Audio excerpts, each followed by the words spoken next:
नमस्कार, मैं हूं मनोज सैनी। पहली खबर पहली बहस में आपका स्वागत है।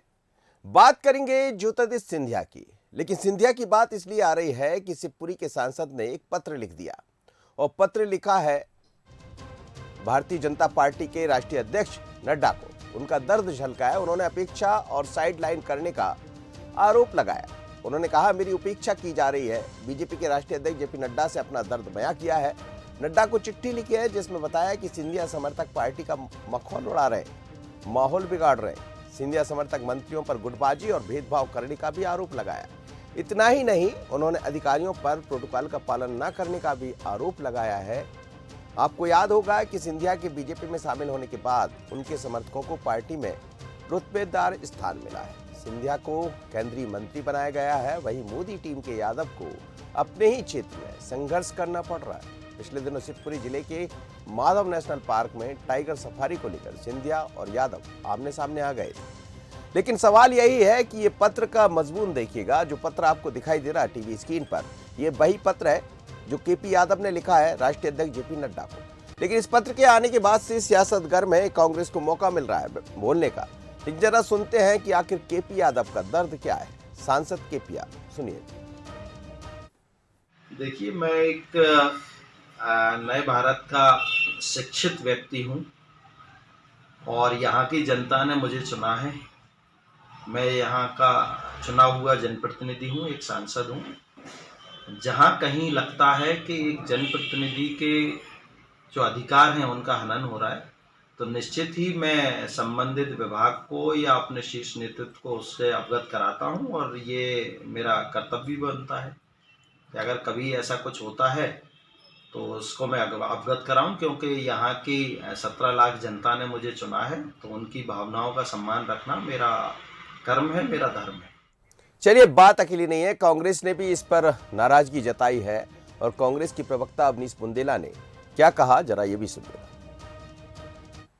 सिंधिया जी को लोकसभा चुनाव में 1.5 लाख से अधिक मतों से पराजित करने वाले केपी यादव जी ने जो पत्र राष्ट्रीय अध्यक्ष जेपी नड्डा साहब को लिखा है, असल में उन्होंने अपने मन की पीड़ा व्यक्त की है और कहा है, साहब, कि ये हाल मेरा है, खुद उस सांसद का जिसने सिंधिया जी को हराया है और निरंतर आज सिंधिया जी उनके समर्थकों के द्वारा उन्हें बेइज्जत किया जा रहा है। उनके लोकसभा क्षेत्र में उनको दरकिनार किया जा रहा है। और इससे एक बात पुष्ट होती है कि सत्ता की लोलुपता में आकर शिवराज जी, मोदी जी ने सिंधिया जी की देरी पर भाजपा को गिरवी रख दिया। चलिए, अब अवनीश जी कह रहे हैं कांग्रेस के, लेकिन कांग्रेस के भीतर भी कल क्या हुआ वो भी आपने देखा होगा। पता ही नहीं है एक दूसरे नेता को आखिर चल क्या रहा। तो बात दोनों जगह की है, बात बीजेपी की भी है, बात कांग्रेस की भी है। लेकिन केपी यादव और सिंधिया जी की अदावत जब से ही चली आ रही है, तब से सिंधिया भारतीय जनता पार्टी के हुए। अब तो केंद्रीय मंत्री है, साथ में उनके कई सारे लोग आज मंत्रालय में स्थान पा गए हैं। वही लोग जो कांग्रेस छोड़कर आए, जिनके कारण सत्ता में वापसी हुई भारतीय जनता पार्टी की। जाहिर सी बात है, अपेक्षाएं बहुत है, लेकिन उपेक्षा का आरोप है। चलिए, मेरे साथ 3 मेहमान जुड़े हैं। फिरोज सिद्दीकी है, कांग्रेस नेता प्रवक्ता। फिरोज जी, आपका बहुत स्वागत है। देवदत्त दुबे जी है, वरिष्ठ पत्रकार। साथ ही राकेश शर्मा है, भारतीय जनता पार्टी के नेता और प्रवक्ता। मैं आप सभी मेहमानों का बहुत स्वागत करता हूँ। राकेश जी, क्या चल रहा है? ये पत्र लिख दिया है केपी यादव ने और वो कह रहे हैं, हालांकि उन्होंने अपने बयान में ऐसा नहीं कहा, पर पत्र में बहुत कुछ लिखा है। पत्र आपने भी देखा होगा। देखिए मनोज जी, मुझे लगता है कि पूरे देश में जो भारतीय जनता पार्टी का संगठन है वो सबसे अच्छा माना जाता है। और भारतीय जनता पार्टी का संगठन सबसे अच्छा इसलिए माना जाता है मनोज जी कि अगर हम मध्य प्रदेश की बात करें तो कोई भी व्यक्ति जाके वी डी शर्मा जी, जो हमारे प्रदेश के सम्मानीय अध्यक्ष हैं, उनसे मिल सकता है। माननीय मुख्यमंत्री शिवराज सिंह चौहान जी से मिल सकता है। माननीय सुहास भगत जी, जो हमारे संगठन के महामंत्री हैं, हितानंद शर्मा जी, सह संगठन महामंत्री, उनसे मिल सकता है। मुझे लगता है कि जब भारतीय जनता पार्टी के कोई कार्यकर्ता छोटे से छोटा जाके हमारे नेतृत्व से मिल सकता है, तो माननीय सांसद जी भी मिल सकते हैं। दूसरी बात, माननीय केपी यादव जी ने जिस बात को शिकायत में कहा है कि रेलवे ने उनको एक कार्यक्रम में नहीं बुलाया, तो इसका जवाब तो रेलवे के अधिकारी देंगे। पर मुझे जो लगता है, एक आम आदमी की तरह मुझे जो लगता है कि उस समय माननीय प्रधानमंत्री का एक जो कार्यक्रम हुआ था उसमें संख्या सीमित रखी गई थी क्योंकि कोरोना का काल चल रहा था जी। हो सकता है कि इसके कारण कुछ त्रुटि हुई होगी। आज अगर उनने पत्र लिखा है तो उस पर जरूरी होगा कि वो संबंधित अधिकारी उस पर बात करेंगे, हमारे मंत्री उस पर बात करेंगे जी। और मुझे ये लगता है कि माननीय केपी यादव जी को जितने भारतीय जनता पार्टी के कार्यक्रम होते हैं सम्मान मंच पे जगह मिलती है, शासकीय कार्यक्रमों में जगह मिलती है। आज उनने अपने नेतृत्व के सामने अपनी बात रखी है, नेतृत्व उस पर विचार करेगा और मुझे लगता है कि आज कांग्रेस पार्टी जिस तरह से तंज कस रही है, मैंने भी 15 माह की सरकार देखी थी जिसमें जब कांग्रेस के मंत्री और विधायक पत्र लिखते थे। जाटव जी का पत्र तो आज भी सार्वजनिक मंच पे उपस्थित है जिसमें उनने कहा था, क्या कहा था सबको मालूम है। इस तरह कई नेताओं की बातें मैंने ऑन रिकॉर्ड चैनलों पे सुनी है। मुझे लगता है कि जिनके घर कांच के होते हैं। राकेश जी, पहले उधर पत्र लिखे जाते थे, आजकल इधर पत्र लिखे जाते नहीं, देखिए मेरा एक निवेदन है कि भारतीय जनता पार्टी का नेतृत्व हमेशा उपलब्ध है और बड़ी गंभीरता से अपने कार्यकर्ता की बात को सुनता है। मुझे लगता है कि केपी यादव साहब को भी भारतीय जनता पार्टी के नेतृत्व के सामने अपनी बात रखनी चाहिए और उनके पास जाना चाहिए। और मुझे लगता है कि उनकी समस्या का, अगर उनको लगता है कोई समस्या, मुझे तो नहीं लगता कोई समस्या, पर उनको लगता है कोई समस्या, उसका हल करने के लिए पार्टी नेतृत्व हमेशा उपलब्ध है। फिरोज सिद्दीकी जी, सवाल भारतीय जनता पार्टी का, सवाल बीजेपी का है, लेकिन ये जो अदावतें हैं बहुत दिखाई दे रही है। एक तरफ आपके यहाँ भी कल हमने अदावत देखी जिनको पता ही नहीं था कि उनके एक वरिष्ठ नेता बैठ गए धरने पर। अब वो क्यों नहीं पता था या उनको पता था, उन्होंने बताया नहीं। पर ये जो पत्र लिखा है, क्या कहेंगे? देखिए, कांग्रेस में क्या चल रहा है ये तो एक अलग बात है, लेकिन आज सत्ता पक्ष में क्या चल रहा है, ये जो मुद्दा है, ये डबल इंजन की सरकार से है कि वहाँ सिर्फ हंगामे ही हंगामे हो रहा है। और एक तरफ जो जिसको कहते हैं ना सत्ता संघर्ष चल रहा है, पार्टी पे जो कार्यकर्ता है भारतीय जनता पार्टी का, वो तो पार्टी के वजूद के लिए लड़ रहा है, लेकिन जो नेता हैं वो पार्टी में अपने वजूद के लिए लड़ रहा है। सिंधिया जी अपने वजूद के लिए लड़ रहा है, केपी यादव अपने वजूद के लिए लड़ रहा है, और माननीय वीडी शर्मा जी जिस तरीके से बूथ विस्तार का काम कर रहे हैं, तो वो एक पूरी भारतीय जनता पार्टी को साफ करके नई भारतीय जनता पार्टी को का विस्तार और अपना स्वयं का विस्तार कर रहा है। ये दुखद पहलू है, ये प्रोटोकॉल का उल्लंघन है कि रेलवे का कोई कार्यक्रम है और केंद्र सरकार का कार्यक्रम है और सिटिंग मेंबर ऑफ पार्लियामेंट को नहीं बुलाया जाता। जो भारतीय जनता पार्टी अपने संगठन और देव दुर्लभ कार्यकर्ता के लिए जानी जाती है, वो देव दुर्लभ कार्यकर्ता को आज जो है कल के आए कांग्रेसी जो है वो एक तरफ कर रहा है। एक समय था कि वही लोग सिंधिया जी से लड़ा करते थे और पार्टी के वजूद को कायम रखे थे, आज वही लोग साइडलाइन है। जो वहाँ का जिसको जनता ने चुना, डॉक्टर केपी यादव को, जो हराने वाला था वो दुखी है और हारने वाला खुश है। नहीं, ये हारने वाले की रही है। ये भी तो एक समय था ना फिरोज सिद्दीकी जी की, मुझे याद है जब केपी यादव को टिकट मिला उससे पहले वो जब ज्योतिरादित्य सिंधिया वहाँ पहुंचा करते थे तो वो वीडियो वो फोटो, क्योंकि मैं उस दौरान कवरेज करने भी गया था, तो खूब वायरल हुआ था। फिर अचानक केपी यादव को टिकट मिल गया तो वो खड़े रहते थे वहाँ, जैसे ही वो गाड़ी लेकर आते थे तो साहब के साथ एक फोटो भर निकल जाए, उसी में धन्य हो जाते थे। अब आज सांसद बन गए उसी पार्टी में और उसी पार्टी के दूसरे नेता पर आप पत्र लिखे जा रहे हैं। तो सवाल ही नहीं है। आज जनता ने जो मैं फिर वही बात कहूंगा कि जनता जो है वो किसी को भी नेता, कार्यकर्ता जो भी है, किसी भी कार्यकर्ता को नेता बनाती है, कद जो है वो जनता बढ़ाती है। और जो हम पर इल्ज़ाम लगाया करते थे कि हम सिंधिया जी की अनदेखी करते हैं, तो सिंधिया जी की हम अनदेखी नहीं किया करते थे। ये जो सिंधिया जी का वर्चस्व कायम करने का जो तरीका था, इससे कमलनाथ जी खफा थे। कमलनाथ जी के अपने सिद्धांत, उन्होंने कह दिया कि सत्ता जाए चली जाए, पार्टी का सिद्धांत, पार्टी का कार्यकर्ता, पार्टी की रीति नीति ये नहीं जाना चाहिए। और इसीलिए उन्होंने सिंधिया जी के आगे झुके नहीं और हमको सरकार छोड़ना पड़ी। आज भारतीय जनता पार्टी का जो नेतृत्व था वो उनके सामने झुक गया, हर बात मानने को तैयार है। और वो तो उन्होंने खाली गुना का तक नहीं कहा, उन्होंने तो कहा पूरा ग्वालियर चंबल संभाग में यही हाल है। अभी एक डीआईजी को लेके उनका नरेंद्र सिंह तोमर जी से झगड़ा हुआ और वो कितना पेपरों में आया। आखिरकार हुआ ये कि जिसको सिंधिया जी चाहते थे वही आदमी वहाँ का चार्ज लिया ग्वालियर चंबल रेंज का। तो ये जो स्थितियां हैं किसी भी पार्टी के लिए वो ठीक नहीं है। विचारधारा एक लिमिट तक ठीक है, लेकिन सत्ता के लिए अपनी विचार सिद्धांत छोड़ देना मैं नहीं समझता कि ये ठीक है। चलिए देवदत्त दुबे जी, ये कुछ दिनों से दिखाई दे रहा है भारतीय जनता पार्टी में, और वैसे भी जब बड़ी तादाद में दूसरी पार्टी से लोग आ जाए तो उनको सहज होने में, उनको शामिल होने में, एक दूसरे को स्वीकार करने में थोड़ा सा वक्त लगता है। लेकिन सिंधिया का अपना काम करने का तरीका है, केपी यादव का अपना तरीका। पर ये जो पत्र पहले कहीं और लिखाए जाया करते थे, अब बाहर आने लगे। पहले पार्टी के फोरम पर बात होती थी, भीतर में बात होती थी। कांग्रेस तो कहती है हम खुल के बात करते हैं साहब भाई एक दूसरे को। कल भी हमने देखा कि वो वहीं बैठे बैठे कमलनाथ जी ने कह दिया मुझे नहीं पता था कि दिग्विजय सिंह यहाँ बैठे। देखिए अपने यहाँ माना जाता है कि दोस्तों की दुश्मनी और दुश्मनों की दोस्ती, उसमें वो शक्कर और दूध की तरह मिलने की स्थिति बहुत कम बन पाती है।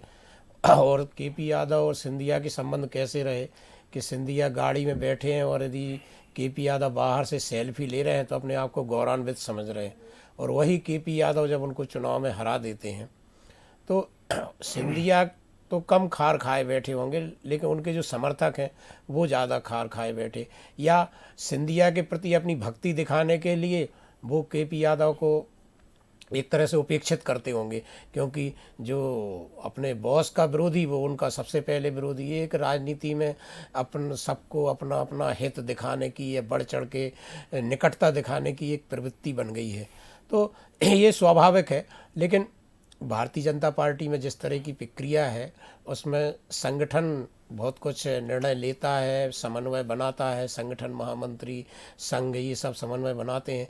लेकिन अभी 23 तक स्थितियां थोड़ी सी भिन्न है, क्योंकि 23 तक जो सरकार है वो सिंधिया और उनके समर्थकों द्वारा बनाई हुई सरकार है, इसलिए स्वाभाविक रूप से भाजपा थोड़ा सा उनको आगे रख के काम कर रही है कि इनकी ही सरकार है, अपने कार्यकर्ताओं को समझाइश दे रही है कि हम आप नहीं, लेकिन सर इसमें ये भी नजर आ रहा है कि यदि रेलवे का कोई कार्यक्रम है तो सांसद को तो बुलाना चाहिए, इतना तो हक बनता है उनका, और वही उन्होंने नाराजगी जताई है। और ये कैसे हो गया होगा कि रेलवे ने नहीं बुलाया? शायद यही एक सवाल भी रहा होगा, मन में कुछ और चल रहा होगा, या क्यों नहीं बुलाया ये आप और हम समझ रहे होंगे। ये वो जो मैंने पहले कहा था, ये एक तरह से भक्ति दिखाने की अधिकारियों में भी ये प्रवृत्ति आ गई है, क्योंकि एक सांसद है जो रूलिंग पार्टी का सांसद है उसको ना बुलाया जाना वाकई में, और यदि और कभी स्थिति ऐसी बनी होती तो संगठन इस पर संज्ञान लेता, और मुझे लगता है इस पत्र के बाद ज़रूर इसमें अंदर से पूछ परख होगी कि किसने उपेक्षा की, खलबली की, क्योंकि सब बातें एक तरफ है लेकिन सांसद विधायक इनके कुछ प्रोटोकॉल होते हैं, जहाँ कार्यक्रम हो चाहे वो किसी भी दल के हो, इनको बुलाया जाना किसी भी दल की नैतिक जवाबदारी है। और अधिकारी भी कई बार कई जगह ऐसा करते हैं, सिंधिया जी के साथ भी ऐसा हुआ था 2018 के पहले, जब एक कॉलेज के प्रिंसिपल ने कार्यक्रम किया और उनको नहीं बुलाया था। तो ये कई बार ऐसी चीज़ें चलती रहती हैं राजनीति में, जो बहुत मुझे लगता है ये पहली क्लास की राजनीति है। किसी को बुलाने या ना बुलाने से क्या उसकी लोकप्रियता पे असर पड़ेगा, वह बल्कि सिंपैथी और होती है। आज सबको ये लग रहा हमें आपको कि केपी यादव को बुलाया जाना चाहिए था। बिल्कुल जी, राकेश शर्मा जी आपसे समझना चाहूँगा, बुलाया जाना चाहिए था। आपने भी शुरुआत में कहा कि ये रेलवे को सोचना चाहिए था, वो रूलिंग पार्टी बल्कि पार्टी के सांसद सत्ताधारी पार्टी के सांसद भी है, सरकार आपकी है, हिम्मत कैसे हो जाती है अधिकारियों की वो ना बुलाए, या फिर हिम्मत करवाने के पीछे भी कुछ लोग खड़े हो जाते कि नहीं साहब इनको नहीं बुलाना? मनोज जी, मुझे नहीं लगता कि इस तरह की कोई बात होती होगी, क्योंकि जो एक प्रोटोकॉल है उसका पालन सबको करना पड़ता है। शासकीय कार्यक्रम में एक प्रोटोकॉल के तहत कौन कौन उपस्थित रहेगा, कौन मंच पर रहेगा, उसकी एक एक मिनट की मॉनिटरिंग होती है। माननीय प्रधानमंत्री जी का कार्यक्रम था, बड़ा कार्यक्रम था, उसकी भी मॉनिटरिंग हुई होगी। दूसरी बात मैं ये कहना चाहता हूँ कि भारतीय जनता पार्टी एक परिवार की तरह है। कांग्रेस की जैसे भारतीय जनता पार्टी में कबीले संस्कृति नहीं है कि अपने अपने कबीले हैं और अपनी अपनी ढपली है। माननीय ज्योतिरादित्य सिंधिया एक युवा और विजनरी व्यक्ति हैं। वो जिस दिन से मंत्री बने हैं, मध्य प्रदेश सहित पूरे देश में आप देखिए कि एयरपोर्टों का कितना विस्तार हुआ है, नई फ्लाइटें शुरू हुई हैं। वो 24 घंटे अपने काम के प्रति समर्पित रहते हैं, अपने प्रदेश की, अपने देश की जनता के प्रति काम करने के लिए समर्पित रहते हैं। मध्य प्रदेश में जो परम सम्मानीय बंधु हमारी पार्टी में शामिल हुए, वो मंत्री के रूप में आप देखिए लगातार भारतीय जनता पार्टी के कार्यक्रम को आगे बढ़ा रहे हैं। जितनी हमारी बैठक होती है उसमें उपस्थित रहते हैं, पार्टी जो उनको काम देती है। देखिए, मेरा निवेदन है, कोई बड़े पद पे बैठा है वो भी सम्मानीय। मनोज जी, मैं हमेशा आपकी बारे में भी बोलता हूँ कि देश के बड़े पत्रकार हैं। मेरे विद्वान साथी फिरोज सिद्दीकी साहब को मैं विद्वान साथी बोलता हूँ, देवदत्त दुबे जी भी हिंदुस्तान के बड़े पत्रकार हैं। तो हमारे संस्कार में सम्मान देना लिखा है। आज कांग्रेस के माननीय दिग्विजय सिंह हैं तो मैं माननीय दिग्विजय सिंह बोलता हूँ, माननीय कमलनाथ बोलता हूँ। ये पत्र भी सम्मान के लिए लिखा है। देखिए, मेरा एक निवेदन है जी, मैंने बार बार कहा कि पार्टी नेतृत्व हमेशा हर कार्यकर्ता की बात सुनने के लिए उपस्थित रहता है। मनोज जी, कई बार आप भारतीय जनता पार्टी में कवरेज करने के लिए जाते हैं, वहां भी आप देखते हैं सहजता से हमारे नेता सबके साथ बात करते हैं, उनसे मिलते हैं, मुलाकात करते हैं, चाय वगैरह साथ में, नाश्ता साथ में करते हैं। तो मुझे नहीं लगता कि किसी को बहुत कुछ देखते हैं, हम तो आते हैं तो हमें बहुत सारी चीजें दिखाई। मेरा निवेदन ये है कि कई बार दिख जाती, बताते नहीं। भारतीय जनता पार्टी के हर सम्मानी का ये दायित्व है कि देश को परम वैभव पे ले जाए, भारतीय जनता पार्टी की रीति नीति को आगे बढ़ाए। अगर कोई कुछ थोड़ी बहुत ये कुछ कह रहे बात थे, सामने जवाब दे आई, दीजिए उनका भी एक लाइन में, कि वो कह रहे थे कि वैभव पार्टी का बढ़ रहा है ज्यादा। देखिए मेरा ये निवेदन है, ये तो तकलीफ कांग्रेस को हमेशा रहती है। अभी कांग्रेस का प्रशिक्षण वर्ग हुआ था इंदौर के पास में, उसमें एक बड़े नेता ने कह दिया कि भारतीय जनता पार्टी का संगठन जो इतना मजबूत है, वो भारतीय जनता पार्टी के कार्यकर्ता जो समर्पित हैं पार्टी के लिए, उससे अपने को प्रेरणा लेनी चाहिए। तो अब फिरोज भाई इस बात को तो स्वीकार नहीं कर सकते कि हमारा संगठन बढ़ रहा है तो उनको तकलीफ या दुख नहीं है। अब ये तो अपनी अपनी बात है सर। दोनों नेताओं की मुस्कुराहट बड़ी बहुत कुछ कह रही। जी फिरोज सिद्दीकी जी, असल में भारतीय जनता पार्टी की दिक्कत ये है कि पंजा छाप जो भाजपाई भारतीय जनता पार्टी में हो गए हैं, इससे पूरा ग्वालियर अंचल में सब लोग दुखी हैं। माननीय नरेंद्र सिंह तोमर जो कहते हैं कि मैं बचपन में चला, साइकिल से चला, मैंने पार्टी खड़ी की। फिर प्रभात झा जी हैं, फिर उसके बाद पवैया जी हैं, और भी जितने नेता हैं वो सब परेशान है, क्योंकि जो अब हैं वो सिंधिया जी है। और सिंधिया जी खम ठोंक के कहते हैं, वो उनके लोग भी कहते हैं। पत्र में जिक्र भी किया है उन्होंने कि साहब अधिकारी हमारा जो है हमारी उपेक्षा करते हैं सिंधिया जी की वजह से। और ये स्थितियाँ कब होती हैं? जब अधिकारियों को ये बता दिया जाए कि जो कुछ करना है सिंधिया जी के हिसाब से करना है, तो संगठन एक तरफ रह गया, सिंधिया जी के हिसाब से हो रहा है। अगर संगठन के हिसाब से किया जाता तो पहले भारतीय जनता पार्टी में तरीका था कि जिला अध्यक्ष को पूछ लेते थे कि साहब क्या काम करना है। अब वो जिला अध्यक्ष है ही नहीं संगठन के हिसाब से, तो अब कौन है? सिंधिया जी है। राकेश जी कुछ कह रहे हैं क्या? और जी मैं ये कहना चाहूंगा फिरोज भाई से, ये कांग्रेस में कमलनाथ प्रदेश अध्यक्ष, नेता प्रतिपक्ष कमलनाथ और मुख्यमंत्री Kamal Nath, one man army Congress में चलती है भैया। ये जो आप कल दिग्विजय सिंह जी धरने पे बैठ गए, प्रदेश अध्यक्ष और नेता प्रतिपक्ष को पता ही नहीं है, क्योंकि वहां तो कोई किसी को पूछता ही नहीं है। अरे हमारी पार्टी हमेशा अपने कार्यकर्ताओं को सर माथे पे बिठाती है, और हमारा चाहे प्रधानमंत्री हो, चाहे मुख्यमंत्री हो, चाहे सांसद विधायक हो, वो भी कार्यकर्ता है पार्टी का, और गर्व से कहता है, वो स्वीकार करता है। और आपके कबीले में तो अगर खड़े होंगे तो कमलनाथ के जिंदाबाद के नारे लगेंगे, आप ये देखिए कांग्रेस के नहीं लगेंगे। और ये संस्कृति परंपरा हम देख रहे हैं। तो नहीं है कांग्रेस में जो भारतीय जनता पार्टी संगठन पे काम करती थी, हम तो मास बेस अरे पार्टी तो भाई साहब सिद्धू के बारे में कुछ बता दीजिए। पंजाब में वो क्या कर रहे हैं? दूसरे दल से आए ना, आपने प्रदेश अध्यक्ष उनको बना के रखा है, इनने चन्नी का चेन छीन के रखा है, वो कांग्रेस का पूरा चेन छीन के रखा है। जो भारतीय जनता पार्टी की कभी धरने पे बैठ जाता है, कभी कुछ करने लगता है। सिंधिया जी ने चेन छीन रखा है भारतीय जनता पार्टी के संगठन में। कहाँ पोले हैं वो सारी खोल के रखी है। कहते थे चन्नी दलित है, हम उनको मुख्यमंत्री बना रहे हैं, आप कह रहे हैं कि बिना मुख्यमंत्री के सारे साहब, अब तो ये सब सिद्धू के कारण और हो रहा है सिंधिया जी बचे, बस बाकी तो सारे साफ हो गए। और अब वीडी शर्मा जी तैयारी में है कि किसी तरीके से गोविंदपुरा से चुनाव लड़ा जाए और मुझे मुख्यमंत्री चाहिए। आपने तो टिकट भी तय कर दी, फिरोज जी ज्यादा हो जो है जाएगा। सामने दिख रही है कि भारतीय जनता पार्टी में एक बात मैं आखिरी में बोलूंगा मनोज जी, कि कम से कम ये आरोप खत्म हो गया कांग्रेस पार्टी से सांसद केपी यादव के पत्र में, कि हमारे ऊपर ये आरोप लगाया जाता था कि हम सिंधिया जी की अनदेखी करते थे। अनदेखी का मतलब ये नहीं होता कि हम दूसरे नेताओं को छोड़ दें और अकेले सिंधिया जी की सुने। भारतीय जनता पार्टी में अकेले सिंधिया जी की सुनी जा रही है। मेंबर ऑफ पार्लियामेंट जो है केपी यादव उनकी नहीं, नरेंद्र सिंह तोमर जी की नहीं, प्रभात झा जी की नहीं। तो ये समझ में आता है कि सिंधिया जी जो वर्चस्व की लड़ाई लड़ रहे थे, इसीलिए उन्होंने कांग्रेस छोड़ी, वो खुद को स्थापित करना चाहते। देवदत्त दुबे जी, आपने एक पहली बार जब आपसे बात हो रही थी अभी, तो आपने एक बड़ी बात कही कि 2023 तक, तो क्या 23 के बाद और बहुत सारी चीजें बदल जाएंगी? अब मुझे ऐसा लगता है कि फिर जो पार्टी के नियमों के तहत होगा, जो अनुशासन और जो पार्टी कैडर करती है उसके अनुसार, जैसे अभी ये हुआ कि जिनको लाए थे सबको चुनाव लड़ाया गया, जो जीते उनको मंत्री बनाया गया, और जो हार गए उनको निगम मंडलों में अध्यक्ष बनाया गया। लेकिन मुझे लगता है 23 के बाद ऐसी स्थिति नहीं होगी कि यदि कोई सिंधिया समर्थक चुनाव हार जाता है तो फिर उसको निगम मंडल का अध्यक्ष बनाया जाए। अभी पार्टी बैठकों में, पार्टी जिन क्षेत्रों में सिंधिया के लोग चुनाव जीते हैं, वहाँ जो लोग बीजेपी के पीछे रह गए उनको यही समझाते हैं पार्टी के नेता कि 23 तक तो आप और हम विपक्ष में रहते हैं, यदि सिंधिया और इनके समर्थक नहीं आते, अभी सरकार इनकी बनाई हुई है, और जिन शर्तों पे अंदरूनी हुई होंगी या जिन मुद्दों पे, वो अभी 23 तक पूरा करना है, एक दायित्व बनता है, और ये ऐसा चल भी रहा है। लेकिन 23 के बाद जैसा पार्टी में सबके साथ होता है वैसा ही सिंधिया और सिंधिया के समर्थकों के साथ होगा। तब योग्यता, दक्षता और क्षमता के आधार पर निर्णय लिए जाएंगे। अभी ऐसा जैसे हो गया कि चुनाव हारे कोई बात नहीं, हम आपको निगम मंडल अध्यक्ष बना देते।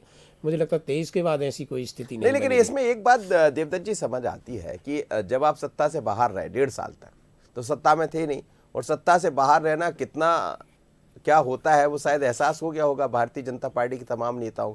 फिर भी बार बार ये बात क्यों आ जाती, जिनके कारण आप सत्ता में वापसी हो गई? अब कहीं ना कहीं उनका ध्यान तो रखना पड़ेगा।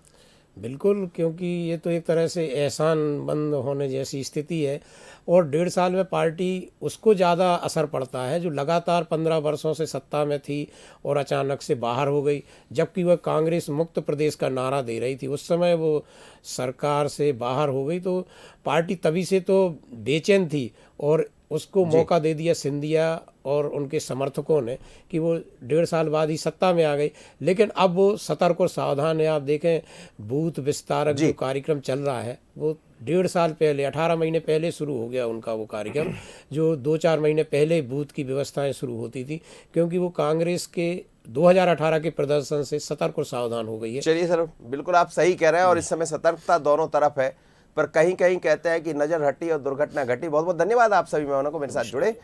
मध्य प्रदेश में केपी यादव गुना शिवपुरी से सांसद है, उन्होंने पत्र लिख दिया जेपी नड्डा को, और एक तरह से कहा जाए तो उसमें उनका दर्द छलका है। दर्द इस बात को लेकर है कि उन्हें कार्यक्रमों में नहीं बुलाया जाता। अब किसकी तरफ इशारा है ये आप समझ सकते हैं, लेकिन ज्योतिरादित्य सिंधिया का अपना एक वर्चस्व है, वो पार्टी के वरिष्ठ नेता है, केंद्रीय मंत्री है, उनके समर्थक है। लेकिन कहते हैं कि जब दूसरे लोग आपस में मिलते, दो परिवारों का मिलन होता है कई बार बिछड़ने के बाद, तो फिर थोड़ा वक्त लगता है मिलने जुलने में, पर अदावत पुरानी है, और ऐसा लगता भी नहीं है कि ये अदावत रुकने वाली है। बहुत कुछ दिखेगा आगे। बने रहिए बंसल न्यूज पर। मुझे दीजिए इजाजत। पहली खबर पहली बहस में इतना ही। नमस्कार।